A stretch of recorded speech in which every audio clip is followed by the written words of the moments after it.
Live है। Okay. जय हिंद दोस्तों, नमस्कार। कैसे हैं आप सब? उम्मीद है एकदम शानदार, लाजवाब, जबरदस्त, बेहतरीन। जिंदाबाद सभी मेरे प्यारे भाई बहन। अपनी तैयारी में बड़े ही लाजवाब अंदाज में जुटे हुए, एक सरकारी नौकरी को पाने के लिए अपने आप को और अपने परिवार को एक स्थायित्व देने के लिए आप सभी मेहनत में जुटे हुए हैं। मैं ऐसी आशा करता हूँ और मैं हमेशा ऊपर वाले से यही दुआ करता हूँ कि आप में से जो भी जिस हद तक की मेहनत कर रहा है उसको उस हद तक के परिणाम जरूर मिलने चाहिए। और मैं आपको ये विश्वास भी दिलाता हूँ कि प्रकृति का नियम ही कुछ ऐसा है, आप जितनी हद तक मेहनत करेंगे उसके बदले परिणाम आपको अवश्य मिलेंगे। तो मेहनत करते रहिए, निश्चित तौर पर आप उस मंजिल तक पहुंचेंगे जिसके लायक आप मेहनत कर रहे हैं। तो स्वागत है आप सभी का आपके अपने परिवार रोजगार वेद अंकित में। और हम लोग पढ़ रहे हैं लाइट यानी कि प्रकाशिकी। और प्रकाशिकी में अगर आपको याद हो, हालांकि सदियों पुरानी ये बातें थी, तो मैंने कहा था कि प्रकाश में हमें लगभग 8 घटनाएं पढ़नी हैं, हैपनिंग्स पढ़नी हैं, जिनमें से पहली घटना थी परावर्तन यानी कि रिफ्लेक्शन। और रिफ्लेक्शन भी हमने 2 हिस्सों में सीखा था, समतल दर्पण और एक गोलीय दर्पण। तो समतल दर्पण में से एक सवाल लेंगे जिसको हमने पिछली क्लास में खत्म किया था और फिर हम आगे बढ़ेंगे। तो समतल दर्पण में आप मुझे ये बताइए कि अगर मान लीजिए ये एक दर्पण है, मैं वही सवाल फिर से उठाऊंगा।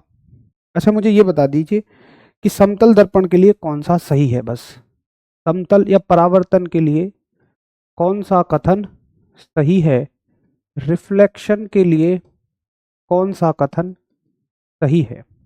Option A, angle I not equal to angle R, angle I equals to angle R, angle I less than angle R, angle I greater than angle are.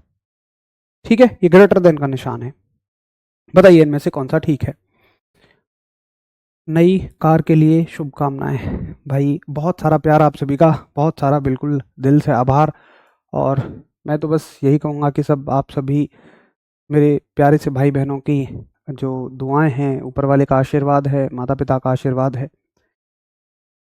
चलिए, तो आंसर आने शुरू हो चुके हैं और परावर्तन में आप सभी आंसर कर रहे हैं। Answer option B. चलिए देख लेते हैं एक बार बी कितने बच्चों का करेक्ट है। तो बी है angle I equals to angle R, बिल्कुल ठीक बात है। और इसे हम परावर्तन का दूसरा नियम कहते हैं। ये हो गया आपका परावर्तन का दूसरा नियम, यानी कि सेकंड लॉ ऑफ रिफ्लेक्शन। तो इतने में किसी को कोई दिक्कत हो तो बताइए, नहीं तो फिर हम आगे की कहानी को आगे बढ़ा देते हैं। जल्दी बताएंगे एक बार आप सभी अगर किसी को कोई इश्यू है तो।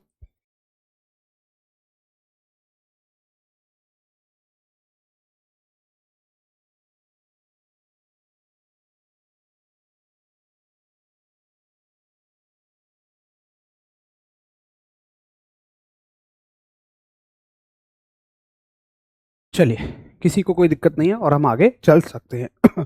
सॉरी। तो हम लोग क्या पढ़ रहे थे, उन घटनाओं में परावर्तन पढ़ रहे थे। और परावर्तन हमने समतल दर्पण से देखा था। तो समतल दर्पण को आप ए नंबर देना और बी नंबर देना आप गोलीय दर्पण को, ताकि हमें पता रहे कि सीक्वेंस क्या चल रहा है। Spherical mirror, spherical mirror. पहले आप ये समझेंगे कि गोलीय दर्पण क्या होते हैं। तो शायद इस बात को समझने में तो कोई बड़ी मुश्किल नहीं है कि भाई गोलीय दर्पण गोल होते हैं, कोई दिक्कत की बात नहीं है। आइए मैं आपको अपने पिटारे में से इन दर्पणों के साथ ही समझाकर चलता हुआ रहूंगा ताकि चीजें हमारे लिए आसान रहें। तो ये हमने क्लियर कर लिया था कि दर्पण एक ऐसा हिस्सा होता है जो पीछे से पॉलिश्ड होता है, ठीक है, इस तरह का। तो गोलीय दर्पण क्यों बोला जाता है इन्हें, क्योंकि देखो ये गोल हैं, जैसे आपको दिख रहा होगा दोनों। और अगर ये दर्पण आपके पास होते तो आप महसूस करते कि इनमें से एक ऊपर से उभरा हुआ है, ये वाला, ये ऊपर से उभरा हुआ है और ये वाला अंदर से दबा हुआ है। अब देखो इनको हम कॉपी पे कैसे बनाते हैं या बोर्ड पे कैसे बनाते हैं, उसको देखने का तरीका देखेंगे आप। देखिए, अगर जैसे मेरे पास ये है दबा हुआ दर्पण एक, जो कि अंदर से दबा हुआ है, बहुत हल्का सा दबा है तो इसमें दिखेगा नहीं। आपके हाथ में रखा होता तो जैसे मुझे महसूस हो रहा है वैसे ही आप इसको महसूस करते। अब अगर इस दर्पण को मैं ऐसे बनाना चाहूं तो बोलो आपको कितना दिखेगा? अगर मैं आपको केवल ऐसे दिखाऊं तो क्या दिखेगा आपको? आपको बस ये दिखेगा, यहां से और अंदर से दबा हुआ, पीछे से पॉलिश। ठीक है, तो देखिए इसको बनाने का तरीका क्या रहेगा। इस वाले दर्पण को बनाने का मेरा तरीका रहेगा कि ऐसे बनाएंगे तो भाई यहां से उभरा हुआ रहेगा, अंदर से दबा हुआ रहेगा। ठीक है, अब देखो आप ये पढ़ते हैं कि जो अंदर से दबा हुआ हो उसे उत्तल कहेंगे या कॉन्वेक्स कहेंगे, और जो अंदर से दबा हुआ हो उसे ये कहेंगे वो कहेंगे। लेकिन एक बच्चे के मन में ये भी डाउट आता है कि भैया देखो ये तो दोनों काम कर रहा है, ये दबा हुआ भी है, इधर से देखे तो उभरा हुआ भी है। लेकिन आप देखो कि हम हर एक दर्पण को किस एंगल से परिभाषित करते हैं, किस साइड से परिभाषित करते हैं, जहां से हम उसमें कुछ देख सकते हैं। जहां से वो पॉलिश होता है वहां से परिभाषित नहीं करते। तो देखो जैसे ये इधर से पॉलिश है तो इसको हम क्या कर देंगे, एक निशान लगा देंगे। अब इधर की साइड तो ब्लॉक हो गई, इधर से हमारा कोई मतलब नहीं, और अब हम लाइट केवल इसके दबी हुई साइड ही तो डाल सकते हैं। तो हम बोलते हैं ऐसे दर्पण जो बीच में से दबे हुए होते हैं उन्हें उत्तल दर्पण कहा जाता है। ठीक है, हालांकि इनकी परिभाषा कभी नहीं पूछी जाएगी, एएलपी स्तर पे तो नहीं पूछी जाएगी इतनी आसान परिभाषा, लेकिन हमें समझ में जरूर आना चाहिए।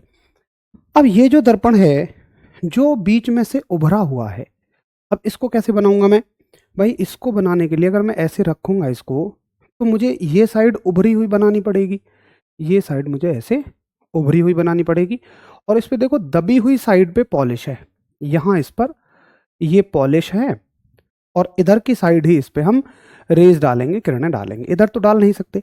तो कोई भी दर्पण परिभाषित होता है जिधर की साइड आप उस पर रोशनी डाल सकते हैं। तो आप कह सकते हैं कि एक ऐसा दर्पण जो बीच में से उभरा हुआ होता है उसे हम अवतल दर्पण कहते हैं, यानी कि कॉनकेव मिरर हम उसे कहते हैं। ठीक है, ये बात हो गई। अब यहां तक आपको बिल्कुल क्रिस्टल क्लियर होनी चाहिए सारी बातें, क्योंकि अगर एक एक बात में क्लैरिटी होगी तभी हम बहुत अच्छे से गहराई तक जा पाएंगे। अब देखिए मेरे कहने से बस एक बात इसमें याद रखो कि देखो इस दर्पण का नेचर, अच्छा सॉरी सॉरी सॉरी उल्टा लिख दिया, ओके ओके ओके ओके, मैंने उल्टा लिख दिया है। भाई जो बीच में से दबा हुआ होता है ना उसे बोलेंगे उत्तल दर्पण। सॉरी इसके लिए, बिल्कुल सॉरी, इसके लिए रियली सॉरी। बीच में से दबा हुआ होगा, मैंने लेंस के हिसाब से लिख दिया, सॉरी, लेंस में उल्टा चलता है ना, अब बिल्कुल सही है। तो ये हो गया, अब जो अंदर से दबा हुआ होगा अवतल दर्पण, और जो बाहर से उठा हुआ होगा उत्तल दर्पण। अब देखो मेरे कहने से एक बात याद रखिए कि अवतल दर्पण पे जब किरणें आके पड़ती हैं, जब अवतल दर्पण पे किरणें आके पड़ती हैं तो ये इन किरणों को एक पॉइंट पे मिला देता है। ऐसा इसका नेचर है, इसकी प्रकृति ही ऐसी है, बाय नेचर ही ऐसा है कि आने वाली सारी किरणों को एक बिंदु पे मिला देगा। लेकिन अगर उत्तल दर्पण पे तुम किरणें डालोगे तो ये आने वाली सभी किरणों को बिखेर देगा, अपने ऊपर पड़ने वाली सभी किरणों को क्या करेगा, बिखेरेगा। इसका नेचर ही ऐसा है। नेचर क्यों है ऐसा? आकृति की वजह से। अब देखो ये दबा हुआ है तो सिकुड़ने की कोशिश करेगा, ये फैला हुआ है तो बिखेरने की कोशिश करेगा। इसलिए जो बिखेरता है भाई उसको क्या बोला जाता है? अपसारी। बिखेरने वाले को क्या बोला जाएगा? अपसारी, यानी कि डायवर्जिंग, डायवर्जिंग। और जो किरणों को इकट्ठा करेगा उसको बोला जाता है अभिसारी, अभिसारी यानी कि कन्वर्जिंग। तो सवाल आएगा कि बताइए, ये सवाल आता है कि निम्न में से कौन एक अभिसारी दर्पण है या निम्न में से कौन एक अपसारी दर्पण है। और इस कॉन्सेप्ट से मैं आपको बहुत सारी चीजें यहाँ चुटकियों में याद करा दूंगा, बिल्कुल फिंगर टिप्स पे, अगर आपने ये कॉन्सेप्ट अच्छे से सीख लिया। तो एक बहुत बेसिक सी भाषा में हमने अच्छे से सीखा कि क्या होता है अवतल दर्पण और क्या होते हैं उत्तल दर्पण। एक बार आप सभी इसको नोट करें और फिर हम वन बाय वन दोनों को बहुत अच्छे से आगे समझते हुए चलेंगे। सर क्या किरणें दो ही हो सकती हैं? भाई देखो, जब तुम मान लो ऐसे टॉर्च डालोगे ना, तो किरणें तो अनंत हैं, इनफाइनाइट हैं, लेकिन हम लोगों का काम केवल दो किरणों से हो जाता है। बस हम ये देख रहे होते हैं कि ये किरणें मिल रही हैं या बिखर रही हैं। बस मेरा काम तो इतने से खत्म हो जाता है, इससे ज्यादा हमें कुछ देखना ही नहीं है। ठीक है, चलो एक बार इसको अच्छे से नोट करेंगे और फिर हम लोग आगे बढ़ेंगे। बहुत अच्छे से समझ में आया है, वेरी गुड। चलो बहुत बढ़िया। अब देखो, एक इमेज अपने दिमाग में ऐसी बनाओ कि यार ये ना सारी किरणों को इकट्ठा कर देता है। तो इकट्ठे करने वाले लोग तो अच्छे होते हैं ना भाई, जो लोगों को मिला रहा है वो तो अच्छा होता है। अब अच्छे लोगों में बहुत सारे गुण होते हैं, लेकिन इसकी इमेज कैसी बनाओ कि ये लोगों को बिखेर रहा है, तो ये अच्छा नहीं है, इसके अंदर कम गुण हैं, ये गुणवान नहीं है। तो एक ऐसी इमेज अपने दिमाग में बना के चलो, इसका आगे बहुत यूज होगा, ये ट्रिक के तौर पे काम करेगी। ठीक है, चलिए नोट हो गया, आगे बढ़ सकते हैं। अब देखो, कुछ परिभाषाएं होती हैं, तो महत्वपूर्ण परिभाषाएं डाल के हेडिंग डाल लेंगे आप, महत्वपूर्ण परिभाषाएं। कुछ इनमें से पेपर में पूछी भी जाती हैं और कुछ हमें समझने के लिए भी बहुत ज़रूरी है। Important definitions, important definitions. देखिए जी, क्या क्या डेफिनेशंस होती हैं। तो किसी एक दर्पण को उठा लें। अवतल दर्पण समझना थोड़ा आसान है, बाकी वही चीज़ उत्तल के लिए भी होंगी, कोई दिक्कत की बात नहीं है। तो ये है हमारे पास एक अवतल दर्पण, अंदर से दबा हुआ, ये रहा एक अवतल दर्पण, और ये क्या करेगा, आने वाली सारी किरणों को एक निश्चित बिंदु पर मिला देगा। अच्छा, एक काम करते हैं, इसमें एक बीचों बीच में पॉइंट मानते हैं हम, एक बीचों बीच में इसमें मैं पॉइंट लूंगा जो कि बिल्कुल इसके बीचों बीच में है, और इसको पी से इंडिकेट करूंगा, और यहां नंबर 1 देके पी को डिफाइन करेंगे कि पी क्या होता है, पोल। पोल यानी कि ध्रुव। पेपर में इससे कुछ नहीं पूछा जाएगा, लेकिन सारी दूरियां यहीं से मापूंगा मैं। तो इसकी इंपॉर्टेंस यही है कि सारी दूरियां यहीं से नापी जाती हैं। तो यहां लिख दो कि ये दर्पण के बीचों बीच का हिस्सा होता है, यहां से सारी दूरियां मापी जाती हैं। बस ये काम की बात है, यहां से सारी दूरियां मापी जाती हैं। दूरियां यानी कि डिस्टेंस मापी जाती हैं। ठीक, यहां से सारी दूरियां मापी जाती हैं। अच्छा, अब देखिए, एक लाइन अगर मैं इसके बीचों बीच से खींच दूं, एक लाइन, पूरी एक लाइन, तो इसको कहते हैं हम मुख्य अक्ष। ये क्या है, मुख्य अक्ष। पेपर में इससे कुछ नहीं पूछा जाएगा, बस आपको यही याद रखना है कि इस लाइन का नाम क्या है, मुख्य अक्ष, इंग्लिश में प्रिंसिपल एक्सिस। मैं कभी इसका यूज करूं तो मैं डायरेक्ट बोलूंगा प्रिंसिपल एक्सिस, आप मेरी बात को समझ जाना। ठीक है, मुख्य अक्ष हो गया। अब देखिए, अब होंगी काम की बातें शुरू। एक बात बताइए कि ये दर्पण कहीं ना कहीं मिल भी सकता है, मतलब पूरा गोल हो सकता है, बिल्कुल हो सकता है। देखो, अगर मान लो कि ये दर्पण पूरा गोल होता ऐसे, और ये कटा भी तो किसी गोले में से ही है, अलग थोड़ी है। मैं आपके सारे डाउट लूंगा, पहले इसको क्लियर कर लें। ये कटा भी तो किसी गोले में से ही है, तो इस गोले का कहीं ना कहीं एक सेंटर रहा होगा। ये मान लो बीचों बीच में इसका सेंटर है, जिसको मैं सी से दिखाऊंगा, और सी को यहां मैं डिफाइन करता हूं। सी क्या है, देखो, सेंटर होता है एक प्रॉपर सर्कल का, लेकिन चूंकि ये तो एक कर्व है खाली, भाई ये तो हमने बनाया है ना, ऐसा होता थोड़ी है, ये तो जस्ट हमने बनाया है अपने लिए। तो ये क्या है, सिर्फ एक कर्व है। कर्व के सेंटर को सेंटर ऑफ कर्वेचर कहते हैं। केंद्र होता है पूरे वृत्त का, लेकिन अगर तुम्हारे पास एक छोटा सा हिस्सा है, उसको तुम परिभाषित करोगे तो वो हो जाएगा वक्रता केंद्र, यानी वक्र के केंद्र को वक्रता केंद्र कहते हैं। तो ये हो जाएगा सेंटर ऑफ कर्वेचर, यानी कि वक्रता केंद्र। इसकी परिभाषा कहीं से नहीं पूछी जाएगी, बस तुम समझ लो कि ये होता क्या है। अब देखो भाई, प्रॉपर तो ये है, प्रॉपर तो मेरे पास ये था, है ना। अब तुम समझ गए होगे सी कहां से आया। अगर मैं डायरेक्ट लिखता तो तुम्हारी समझ में कभी भी नहीं आता। चलो, बहुत अच्छा पॉजिटिव रेस्पॉन्स आप सभी का, बढ़िया, आपको समझ में आ रहा है, अच्छी बात है। इस चैप्टर को ना बारीकी में पढ़ना ही आवश्यक है, तभी समझ आएगा। चलिए आगे चलें।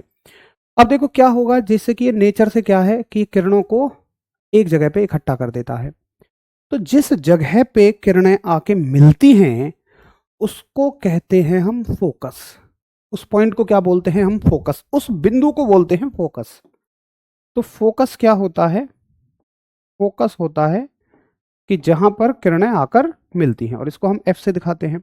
ये भी डेफिनेशन में कहीं नहीं पूछा जाएगा। अब सारी दूरियां कहां से नापोगे? सारी दूरियां नापोगे दर्पण के ध्रुव से, यानी कि पोल से। तो आप क्या कहोगे कि यहां से लेके यहां तक की जो दूरी है, यानी कि दर्पण के ध्रुव से लेकर फोकस तक की जो दूरी है, उसी को हम फोकस दूरी कहते हैं, और इसको छोटे एफ से दिखाते हैं। फोकस एक बिंदु है, फोकस दूरी एक लंबाई है, जो कि दर्पण से ध्रुव से लेके फोकस तक की है। तो आप इसको क्या बोलेंगे भाई? ये हो गई आपकी फोकल लेंथ। इंग्लिश वाले बोलेंगे फोकल लेंथ, यानी कि फोकस दूरी। फोकस दूरी। हालांकि देखिए परिभाषा तो कभी इसकी भी नहीं पूछी जाएगी, बट फिर भी लिख लेते हैं। हम लिखेंगे कि ध्रुव से लेके फोकस तक की दूरी, ध्रुव से लेकर फोकस तक की दूरी, फोकस तक की दूरी, यानी कि the distance from pole to focus. ठीक है, the distance from pole to focus is called as focal length. बहुत आसान है।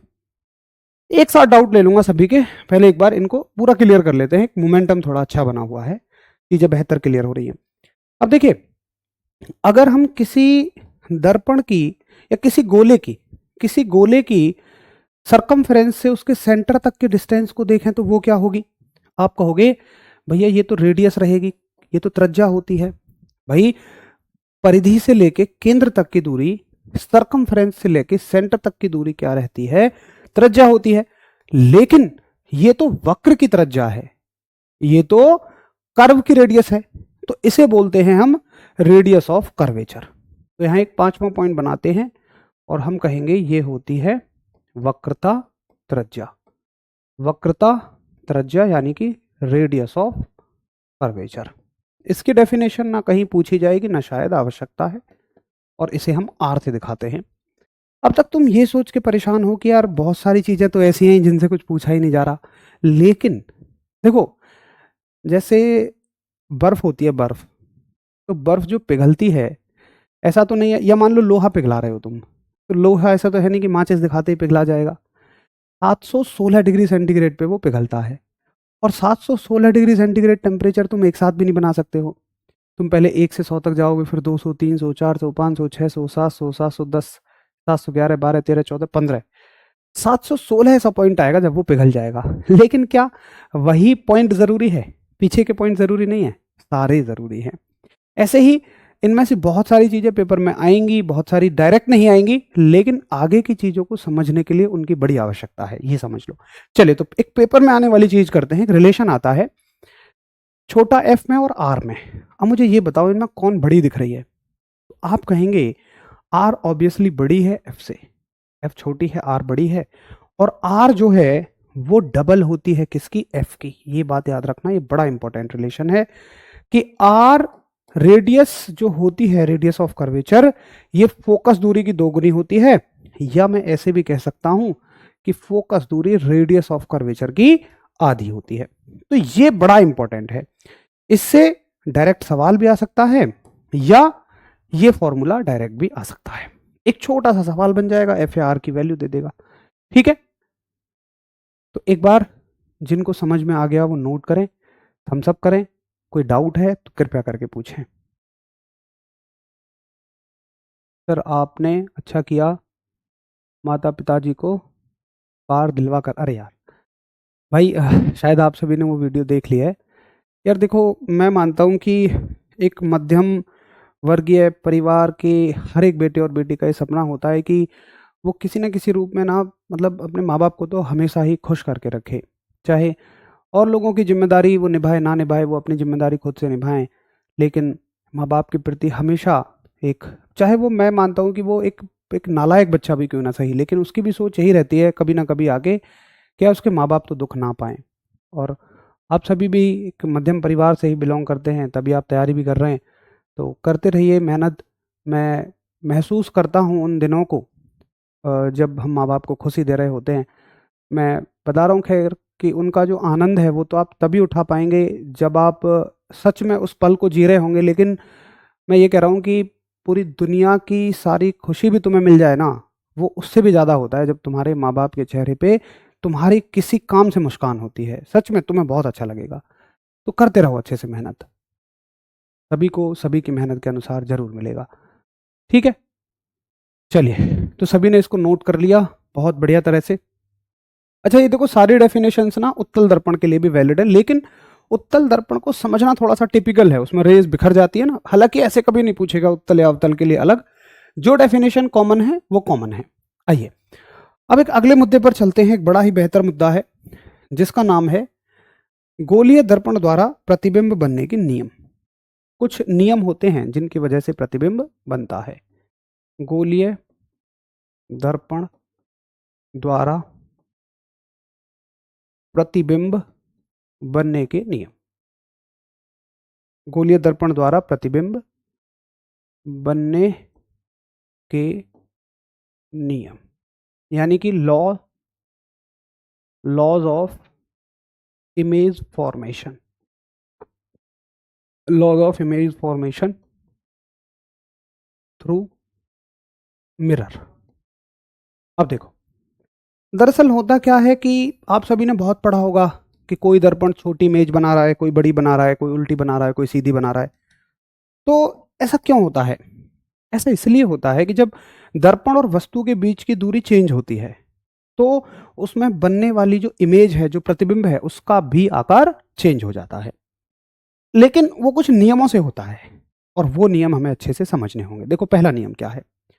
पहला नियम है, सवाल आएगा कि बोलिए एक गोलीय दर्पण से, अगर पहले बना लेते हैं फिर समझ लेंगे उसकी भाषा को कैसे लिखना है। अवतल दर्पण के लिए समझ लेते हैं, थोड़ा आसान है। सेम बिल्कुल उत्तल दर्पण के लिए भी है। अब शायद मुझे बार बार नहीं बताना पड़ेगा कि ये मुख्य अक्ष है, आप सभी जानते हैं। तो सवाल आएगा कि अगर कोई किरण प्रकाश की मुख्य अक्ष के समांतर आ रही है, यानी कि प्रिंसिपल एक्सिस के पैरेलल आ रही है, सवाल आएगा कि बताइए मुख्य अक्ष के समांतर आने वाली किरण, मुख्य अक्ष के समांतर आने वाली किरण, मुख्य अक्ष के समांतर आने वाली किरण, यानी कि ray coming parallel to principal axis, parallel to principal axis. अब जब तक मैं ये ना बोलूं कोई चीज अलग है उत्तल और अवतल के लिए, आप कंबाइन मान के चलो कि उत्तल के लिए भी यही है और अवतल के लिए भी यही है। तो अगर कोई किरण ऐसे टकराएगी तो ये कहां से होके लौटेगी, कहां से जाएगी? देखिए, अगर कोई किरण टकराती है तो ये कहां चली जाती है? फोकस पे।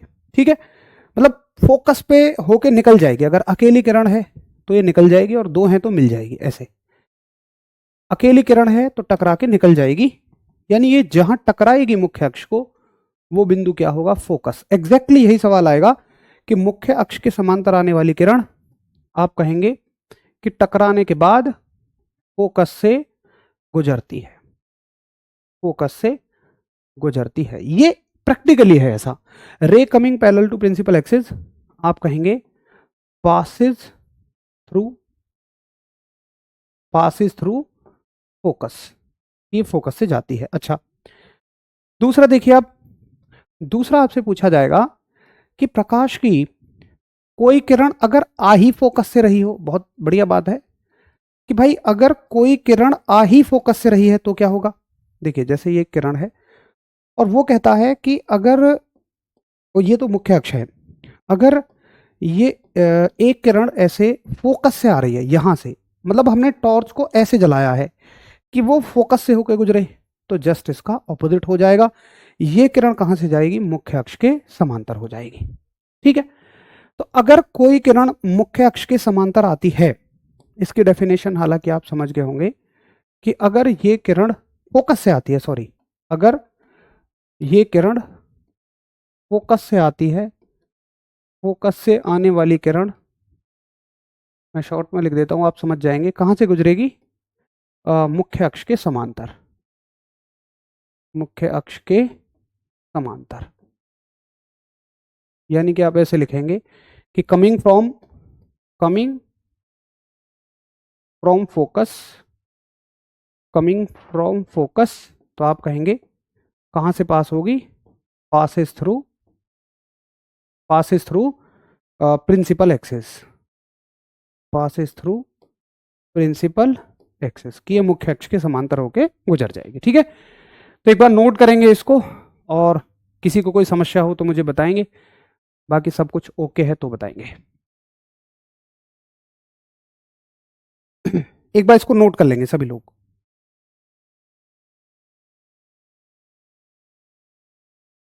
चलो आराम से नोट करिए।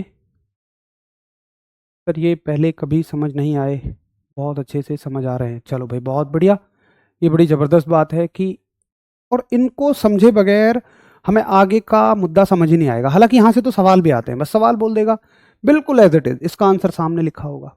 तो लाइट टॉपिक तो ऐसा पढ़ेंगे ना, बिल्कुल आराम आराम से, स्लो स्लो, हर एक चीज़ को समझ के, कि जब तक हर चीज़ अच्छे से समझ नहीं आ जाएगी आगे बढ़ेंगे ही नहीं, और हर उस चीज़ को कंप्लीट करेंगे जो आगे की चीज़ को समझने के लिए बहुत ज़रूरी है। ठीक है, चलो पिछले वाली स्लाइड नोट नहीं हुई, कोई बात नहीं, पहले इसको नोट कर लो, फिर मैं पिछले वाली के लिए आराम से समय दे दूंगा, कोई दिक्कत नहीं है। लाइट में हम टाइम लेंगे, प्रकाश को हम अच्छे से समझ के चलेंगे, ताकि किसी का भी कहीं कोई पॉइंट लूज ना रह जाए।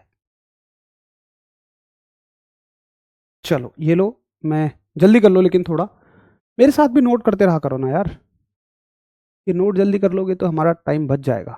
समझने पे फोकस करो।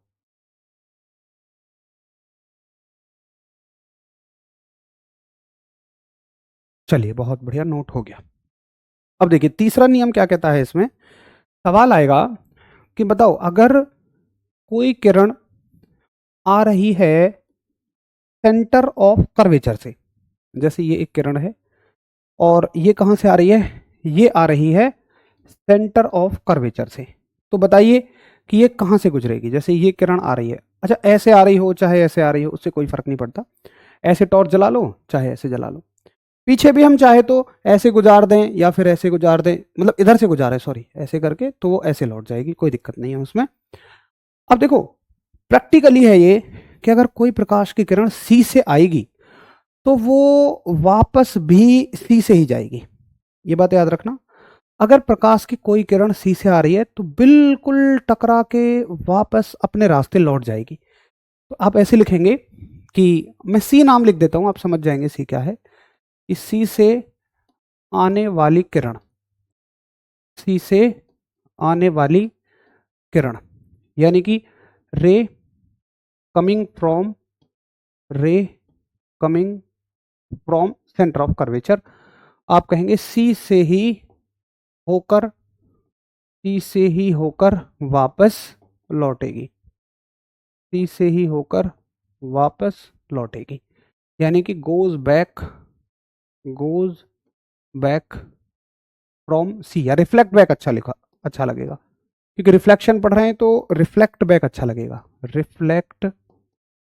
रिफ्लेक्ट बैक फ्रॉम सी। ठीक है, अच्छा अब देखो एक बड़े मजे की बात है, एक बहुत अच्छी बात इसमें पूछी जाएगी, चौथा पॉइंट, कि बताइए अगर कोई प्रकाश की किरण कहीं से भी आ रही है, मतलब जो सी से और एफ से नहीं आ रही है, वो कहीं से भी आ रही है, किसी भी जगह से आ सकती है ये प्रकाश की किरण, और ये मानो इसको, इस दर्पण को पोल पे हिट कर रही है, कहीं से भी आ रही है और पोल पे टकरा रही है, तो ये कैसे लौटेगी?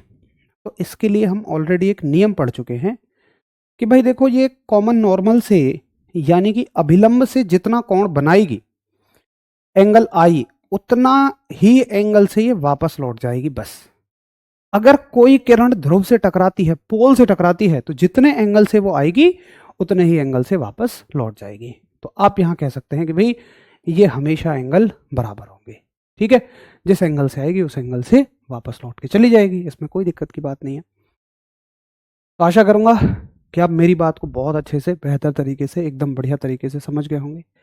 अगर हाँ, तो कृपया एक बार नोट करें और फिर हम लोग आगे बढ़ जाएंगे।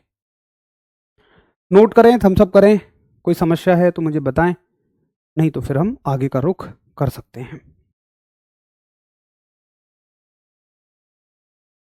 चलो, पहले रटा करते थे, अब ये समझ में आ रहे हैं, बहुत बढ़िया। फिजिक्स के प्रैक्टिस सेट बिल्कुल अलग से शुरू करेंगे हम लोग, और मेरी कोशिश रहेगी, देखो 22 तारीख तक मेरे पास क्लास ज़्यादा हैं, 22 के बाद हम लोग फिजिक्स के प्रैक्टिस सेट सेपरेटली शुरू करेंगे। मैंने खुद बोला सर से ये बात कि जो सौरभ सर हैं वो केमिस्ट्री बायोलॉजी करा देंगे और फिजिक्स में खुद से लेके चलूँगा, क्योंकि अगर बैच में सारी चीज़ें आपने एक मेरे तरीके से समझी हैं तो ज़रूरी है कि प्रैक्टिस सेट में भी आप मेरे तरीके से समझें।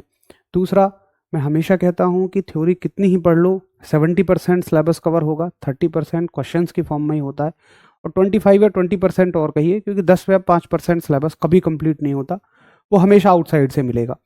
तो मैं जानता हूं कि प्रैक्टिस सेट में किस टॉपिक को कितना वेटेज से लेना है। ठीक है, तो फिजिक्स के प्रैक्टिस सेट थोड़ा 22 तारीख को ना, अभी डिफेंस चैनल के एग्जाम्स आ जाएंगे, 3 एग्जाम एक साथ आके पड़ गए, उनके चक्कर में लगे हुए हैं अभी, तो वहां से फ्री हो जाऊंगा मैं, फिर आपकी तरफ पूरा फोकस हो जाएगा, तो एक प्रैक्टिस सेट लगा लेंगे।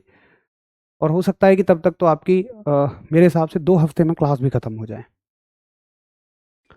चलो, तो ये हो गया आपका नोट, बहुत बढ़िया, सभी को समझ में आ गया और किसी का कोई डाउट भी नहीं है। ओके, अब देखो हमें पढ़ना क्या है।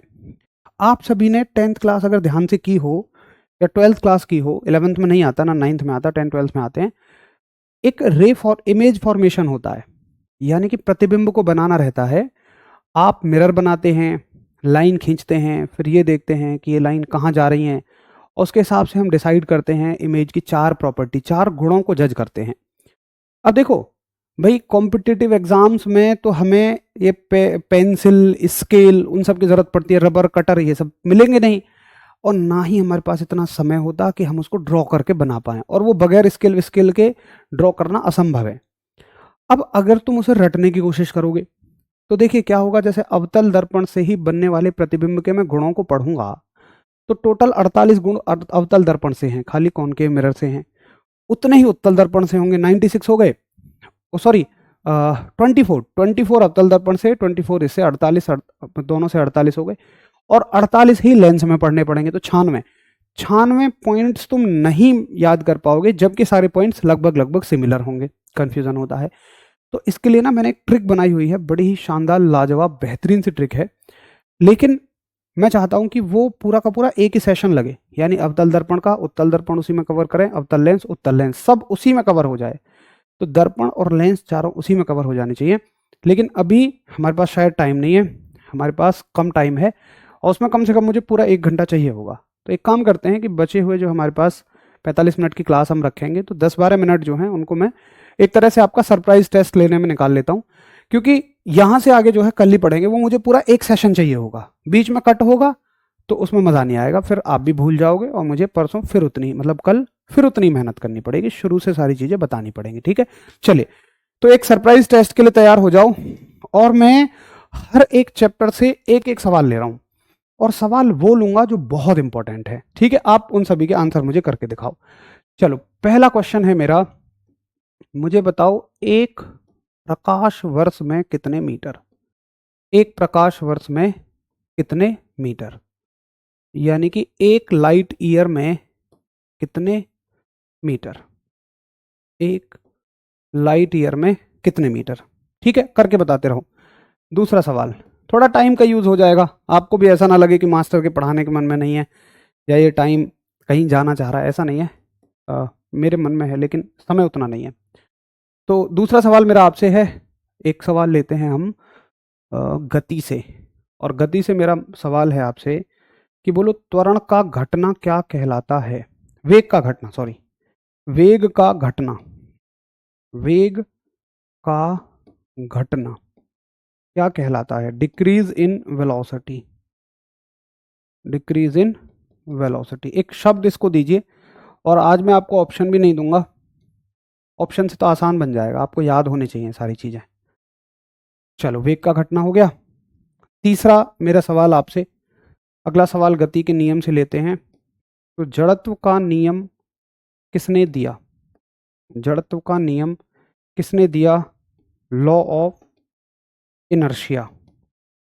इसके साइंटिस्ट का नाम बताओ, वैज्ञानिक का नाम बताओ। चौथा सवाल, कार्य, ऊर्जा एवं शक्ति से शक्ति कैसी राशि है? पावर कैसी क्वांटिटी है? ये अदिश है या सदिश? बोलो, ये स्केलर है या वेक्टर? बताएंगे, इसका आंसर करेंगे सभी लोग, ये स्केलर है या वेक्टर है। बहुत बढ़िया, बहुत बढ़िया। अचानक से टेस्ट ले लिया। हाँ बिल्कुल, ऐसे कभी कभी होना भी चाहिए, है ना, ताकि आप जो मैं पूछता हूँ रिवीजन करते हो नहीं करते हो, तो पता लगे कि हाँ रिवीजन कर रहे हो या नहीं। आंसर लिखता हूँ मैं, और बहुत सारे बच्चों ने तो अच्छे दिए हैं, लगभग मैं देख पा रहा हूँ 80% बच्चों के ठीक ही आंसर हैं, परंतु कुछ 20% डगमगाए हुए हैं, ये रिवीजन की कमी है। ये बहुत आसान सवाल है आपके स्तर पे, जिस स्तर पे हम पढ़ाई कर रहे हैं उस स्तर पे तो बहुत आसान सवाल हैं। और एक प्रकाश वर्ष में, एक लाइट ईयर में आप सभी का आंसर आ रहा है, बहुत सारे बच्चों का 9.46 इंटू 10⁻15 मीटर। बहुत बढ़िया। वेग का घटना, काफ़ी सारे बच्चों ने अच्छा आंसर भी किया, और बहुत सारे बच्चे ऐसे हैं कि जो ऑप्शन देख के शायद सही टिक कर देते, बट मज़ेदारी नहीं आएगी। वैज्ञानिक का नाम गैलीलियो। मैं देख रहा था यहाँ न्यूटन लगा रहे हैं बच्चे, भाई न्यूटन क्यों लगाओगे यार? जड़त्व का नियम, ओ सॉरी, हाँ ठीक है ठीक है ठीक है, न्यूटन साहब ने दिया जड़त्व का नियम, न्यूटन साहब नहीं, हाँ। तो फिर इस तरह से गैलीलियो वाले सभी गलत हो जाते हैं। शब्द जड़त्व गैलीलियो साहब ने दिया, लेकिन जड़त्व का नियम न्यूटन साहब। शक्ति एक अदिश राशि है, जिस चैप्टर में आती हैं कार्य, ऊर्जा एवं शक्ति, तीनों की तीनों अदिश राशियां हैं, स्केलर क्वांटिटी हैं। अगला सवाल लेते हैं, फिर से 4 सवाल लूंगा, जब तक मैं यहाँ लिख के निपटूंगा आप सभी आंसर करना शुरू कर देंगे। और 5वां क्वेश्चन आप सभी का होगा गुरुत्वाकर्षण से। मुझे बताइए, पृथ्वी के केंद्र पर, पृथ्वी के केंद्र पर, at the centre of earth, at the centre of earth, the value of G, बताइए कैसी होती है?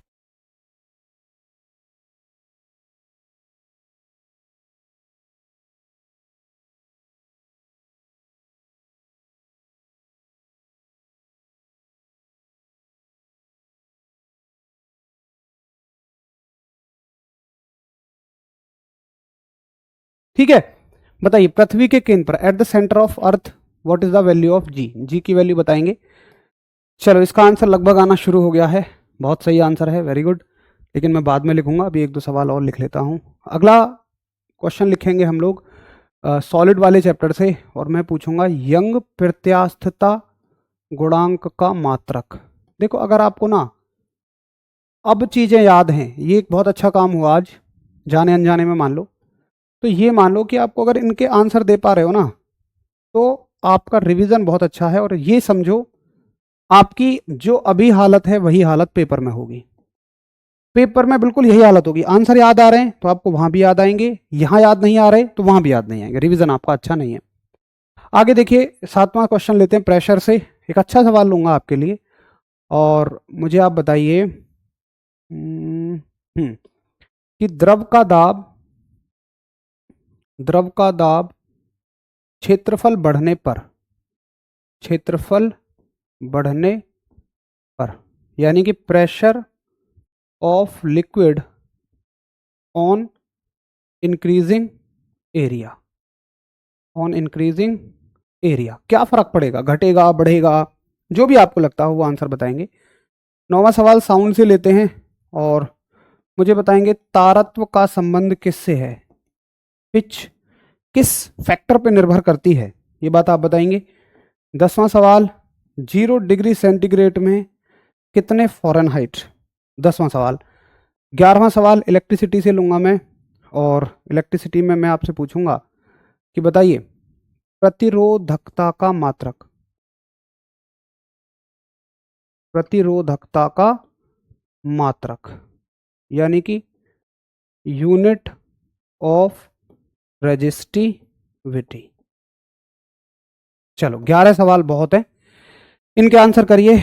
तो मैं देख पा रहा हूं कि 80% आंसर बच्चों के बिल्कुल ठीक हैं, लेकिन भाई 20% गड़बड़ है। मनोज हैं, सोनी, साहू और ऋतिक, सब बच्चे अच्छे आंसर कर रहे हैं, लेकिन प्रवीण, अरे भाई क्या गलत आंसर कर रहे हैं यार। देखो, पृथ्वी के केंद्र पे जी की वैल्यू 0 होगी। यंग प्रत्यास्था गुणांक का मात्रक न्यूटन पर मीटर स्क्वायर। प्रेशर के जैसा द्रव का दाब क्षेत्रफल बढ़ाने पर कोई परिवर्तन नहीं होता, क्योंकि ये क्षेत्रफल पर निर्भर ही नहीं करता, कोई परिवर्तन नहीं होगा, नो चेंज। प्रतिरोधकता का मात्रक ओम मीटर होगा, रेजिस्टिविटी की यूनिट ओम मीटर होगी, ठीक है। चलिए सर, ऐसे ही बीच बीच में टेस्ट ले लिया करो। चलो ठीक है, जिस दिन मुझे लगेगा कि मतलब हमारे पास 10-1 मिनट एक्स्ट्रा हैं, टॉपिक हमें अगला शुरू बाद में करना है, तो ऐसे टेस्ट रख लेंगे, लेकिन ये सरप्राइजिंगली रहेगा, डेली डेली नहीं रहेगा। और देखो इसका फ़ायदा क्या है, बहुत सारे बच्चे ये सोच के बैठ जाएंगे यार अभी पेपर थोड़ी है, कोई बात नहीं, इसमें परफॉर्मेंस नहीं आ पा रही, तो लेकिन नहीं, ऐसा सोचना ही नहीं है आपको। ये मतलब आपकी एक्चुअल हालत है, जैसी हालत आज आपकी रही है ना, यही हालत आपकी पेपर में रहेगी। तो मेरे दोस्तों, अच्छे से रिवाइज करके आना, आज जो भी हमने लाइट में पढ़ा है, प्रकाश में पढ़ा है, क्योंकि वही कल काम आएगा। और भैया अगर आप इनमें से 11 में से 8 तक स्कोर कर पाए हैं तो अपनी तैयारी बड़ी अच्छी समझिए, 8 से कम है तो फिर आपकी तैयारी डाउटफुल है, और अगर 9-10 स्कोर है तो एक्सीलेंट तैयारी है। चलिए फिर मिलेंगे कल, तब तक के लिए मेरे सभी भाई बहनों को नमस्कार, धन्यवाद, जय हिंद।